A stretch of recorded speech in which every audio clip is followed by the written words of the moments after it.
Assalamualaikum warahmatullahi wabarakatuh. Apa kabar anak soleh dan solehah? Hari ini kita lanjut ke subtema 4 pembelajaran 1 dan 2. Disimak videonya ya. Buka halaman 146. Rian dan teman-teman berkumpul di rumah Dini. Mereka mendiskusikan rencana rekreasi yang akan diadakan sekolah. Mereka sangat senang karena akan pergi ke tempat wisata.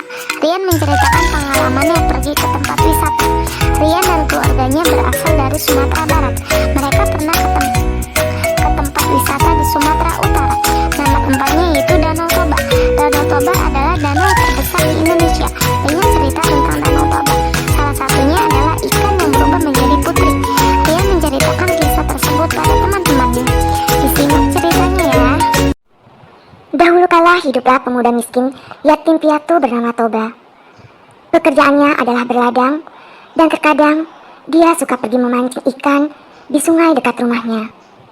Ikan yang didapat, dia masak untuk dimakan. Suatu hari sehabis berladang, Toba pergi memancing di sungai. Namun entah kenapa, hari itu susah sekali Toba mendapatkan ikan tidak seperti biasanya. Lama Toba menunggu. Kenapa hari ini aku tidak mendapatkan ikan? Tidak ada satupun yang memakan umpanku, keluh Toba. Tiba-tiba, dia merasa umpannya ada yang menarik. Pancingan Toba tertarik sangat kencang. Ini pasti ikan besar, ujar Toba. Benar saja, setelah Toba menarik pancingannya, dia mendapatkan ikan yang besar. Tapi, ikan ini beda dengan ikan yang selama ini dia tangkap. Berwarna keemasan dan berkilau. Lalu, dia membawa ikan tersebut ke rumahnya. Sesampainya di rumah, tiba-tiba ikan yang dia pegang berubah menjadi seorang gadis yang cantik dan sangat mempesona. Betapa kagetnya Toba. Lalu, gadis itu berkata, "Namaku Putri. Aku dikutuk oleh dewa menjadi seekor ikan dan akan berubah oleh orang yang menyentuhku." Melihat kecantikan Putri, Toba jatuh hati dan ingin meminang Putri. Putri pun menerima lamaran Toba, tapi dengan suatu syarat. "Aku akan menerima lamaranmu, tapi selama kita menikah, kamu harus merahasiakan asal-usulku," pinta Putri kepada Toba. "Baiklah, aku akan menepatinya," ujar Toba.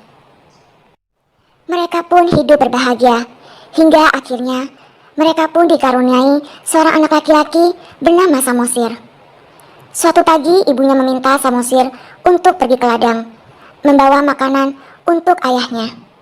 Selama dalam perjalanan, Samosir memakan sedikit demi sedikit makanan untuk ayahnya.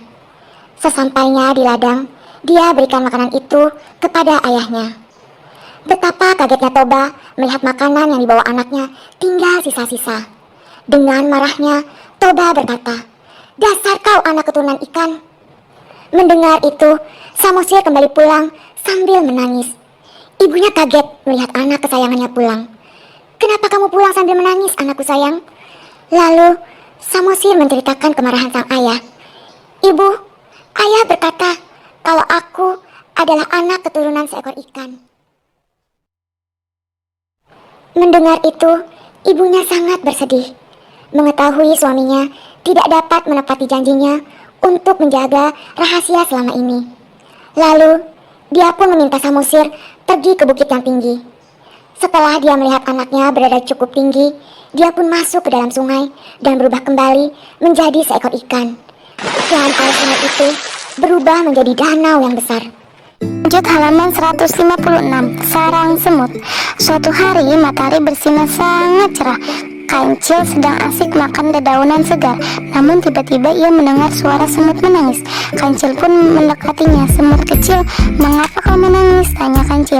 "Kancil, aku sangat sedih sekali. Sarangku baru saja dirusak oleh jago," jawab semut. Kancil pun merasa sangat kasih. "Temanku, sabarlah, aku akan menemui jago dan menasehatinya." "Terima kasih Kancil, kau baik sekali." Kancil dan semut pergi ke rumah jago. Kancil menceritakan masalah yang dialami semut. Kancil menasihati jago agar berhati-hati ketika mencari makan. "Apa yang dikatakan semut tidak benar. Aku hanya mencari makan, tidak merusak sarangnya." "Kau memang sedang mencari makan, namun kau juga menghancurkan rumahku," kata semut. "Kamu tidak boleh seperti itu, jago. Sekarang semut tidak punya rumah karenamu." minta maaf ya Semut, aku berjanji tidak akan mengulanginya lagi, kata Jago. Baiklah, aku akan memaafkan kamu Jago. Akhirnya mereka pun bersama-sama membuat sarang semut yang baru. Sejak saat itu Semut Kancil dan Jago berteman baik.